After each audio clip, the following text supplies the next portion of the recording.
Hello, I'm Executive Chef Joseph Schultz and welcome to our kitchen. Today's demonstration was inspired by a friend of mine asking, how do I make my lasagna? Do I do anything special to it? And after thinking about it, it made me really hungry for lasagna, so here I am making it. So I described it as inspired by traditional lasagna, but then kind of twisted a little bit into somewhat of an American version.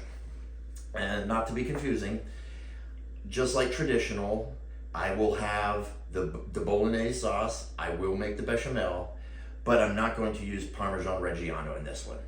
I'm going to use a mixture of cheeses. I'm going to use a 10-year aged cheddar. I'm going to use a wonderful mild brick and also a Longhorn cheese, which is a type of Colby. And then for the topping, I like to finish off with burrata.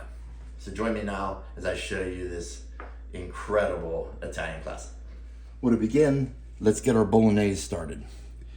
So I'll get a pan over medium-high heat, add a little oil, and then what I like to do is I will add my sausage first. And the reason I add my sausage first is I want to get it to start cooking, and I want to break it down into smaller pieces. I don't want it to clump up too large. Now we will go ahead and continue to cook this until the meat is browning up and is about 50% cooked. Well, here I am with my sausage. I'm about halfway cooked. So now what I like to do is I will add my garlic and onions. And I will also add my carrots and celery. Give this a stir. And then we're going to allow this to cook for about 5 more minutes. Well, now that our mirepoix has cooked for about 5 minutes or so, this is the time I would add my tomato product. Typically, I use crushed tomato, diced tomato, and a tomato puree. But because I already have marinara that I had canned during the season, I'm going to go ahead and use that. Just going to save me some time. So now, that in there, give this a stir. We're gonna turn the heat down to low, and we're gonna allow this to simmer gently and allow it to cook up. We're gonna want it to be somewhat thicker, so when we pour it and spread it over the noodles, that it just doesn't turn into soup. And also, once we get to that point where we're about done cooking, we can always add tomato paste to it to adjust the consistency to what our liking is. Now to make our bechamel, let's begin with melting butter in a saucepan. Let's go ahead and add our flour. And our roux, we're gonna make what is called or referred to as a blonde roux. It's gonna be a lighter color. We're not looking to develop any dark color to it, and we're going to cook it long enough just until the nutty aromatic smell comes, and then we will add our milk. Well, now that it has cooked, I'm going to go ahead and add some milk. What I do is I like to add mine a little bit at a time, and then go ahead and start whisking the clumps of flour or clumps of roux. Keep stirring it vigorously until you bust it all up. And as it starts to dissolve into the milk, then go ahead and add a little more milk and keep repeating until you get the volume that you are looking for.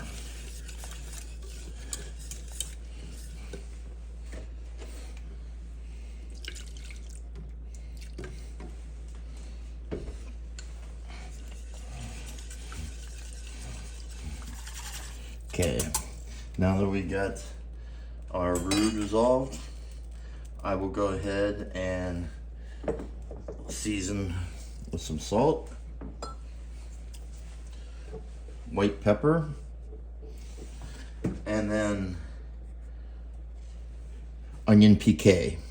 Onion piqué is a clove, a bay leaf, and a piece of onion. We'll set that in there.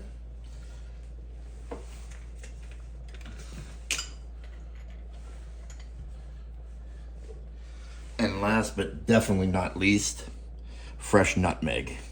So I like to grind mine right in, like so. Nutmeg really elevates a bechamel. I'm sorry, in my opinion, you cannot make a bechamel without nutmeg. It's that good. It's that important. So now we're gonna go ahead and gently bring this up to a simmer. We're gonna allow it to simmer for about 15, 20 minutes. As it's doing that, the roux is gonna take effect. It's going to thicken, and then we will strain it and cool it down. Here we are. We got our bechamel made, and it's cooked for the 20 minutes. And the reason you need to cook it that long is you got to get the starch flavor out of it.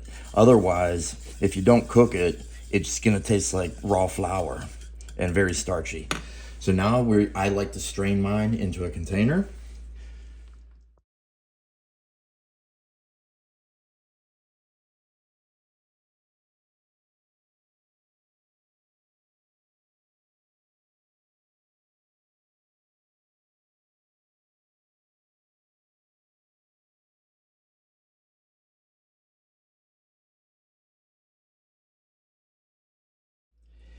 Here's our bolognese after an hour and a half of simmering.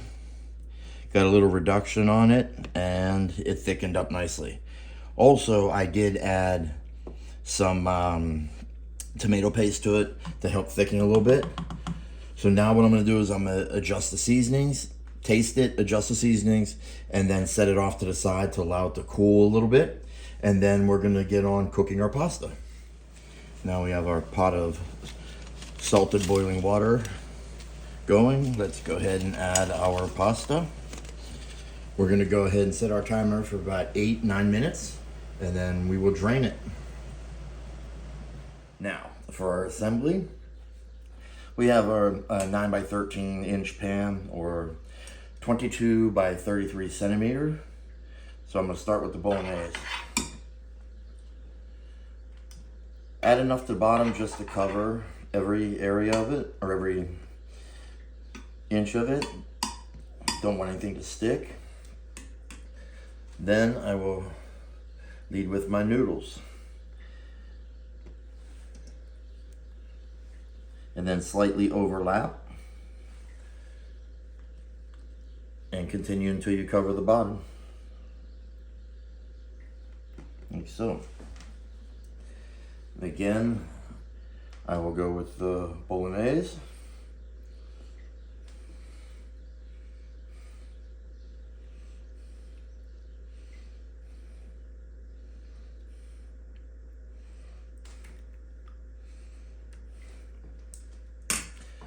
Smeared a bit. Now, our bechamel. And this I just drizzle around. In America, you'll see a lot of people, my dad included, would always use ricotta cheese. He would never use the bechamel. And as it bakes and creams out, you know, it's really nice. It's awesome. But in Italy, they tend to rely on the bechamel to get the richness rather than using things like ricotta or, you know, burrata or mozzarella, anything like that. So now let's go ahead and start with our aged cheddar. This is a 10-year aged cheddar, by the way. I want something pungent and robust. That way the flavor really comes through. And I will add some of our brick, which is very neutral. It's mild, melts very nicely. It's awesome on a burger, mac and cheese, grilled cheese sandwiches, things as such. And now our Longhorn. Just a little more. If you can't tell already, mine is cheese paradise, I'll tell you that. So now, let's continue again with our noodles. And just repeat the same process until your dish is filled.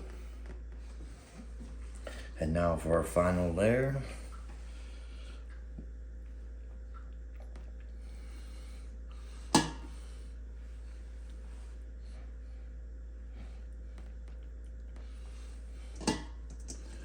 What I do is I I will wet my hands when working with the pasta. That way you could press down on it and it's not going to stick to your hands. So you could, if you wanted, you could have oiled them if you like.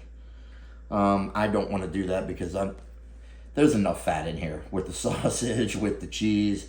You know, you don't need any more fat. So line this up a little nicer. Gently press in. Now let's get our last saucing.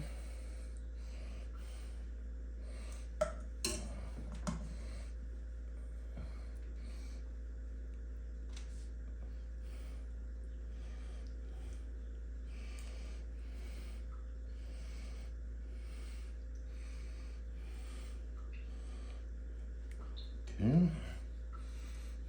I'll add a touch more to the corners. I'm not a big fan of when it dries out, but a little crispiness on the edges is pretty cool. I like the texture, but for the whole dish itself, I really do not want it to dry out. I like it moist, and now I top it with burrata. I gotta apologize in advance that this is not my favorite burrata. I think it's, you know, it's not really that good. It's not really creamy. If you see, it's really very dry. But it's the only thing I could find locally without having to, you know, order online. And I did not have time to make my own. So we will just live with it. There we go. So now we're gonna wrap this with a little bit of plastic wrap and then aluminum foil, and we're gonna place it into a preheated oven, 375 degrees Fahrenheit, for 30 minutes.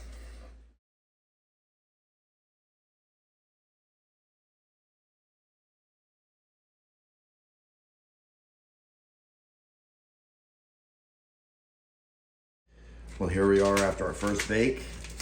It's been in about 30 minutes, 35 minutes. Carefully open it up, peel back the foil and the plastic. Be careful with the steam.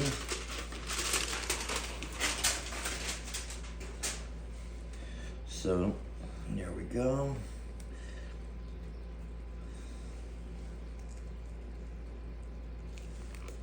So at this time I like to peel off the plastic. And then what we're going to do is we're going to return this back to the oven. And the point of putting it back in the oven uncovered is if you see some of the water that pooled up here from the burrata, that's going to dry up. And then also can develop a little bit of color depending on what cheeses you have on top. With Parmesan, you get a really nice brown crust on top. So back to the oven, same temperature, 375 Fahrenheit for 10 to 15 minutes. Well, there you have my lasagna. Lasagne Americano, if you will.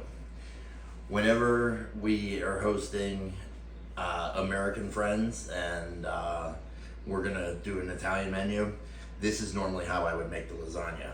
But when we're entertaining some of our friends from Italy, I do not do it this way. I will do the Bolognese and the Béchamel, of course, and the Parmigiano Reggiano, and not the cheddar and all this other stuff.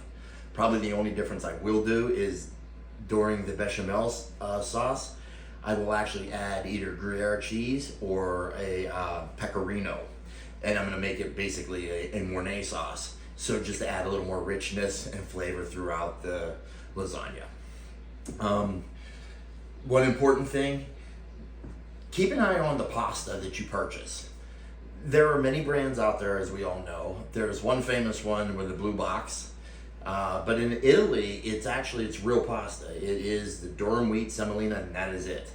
However, when you see it in America, look at the ingredients sometime. You're gonna see things like niacin, which is vitamin B3. Riboflavin is B2. Ferrous sulfate, that's iron. And then folic acid, which is a synthetic vitamin B9. Come on, what the hell?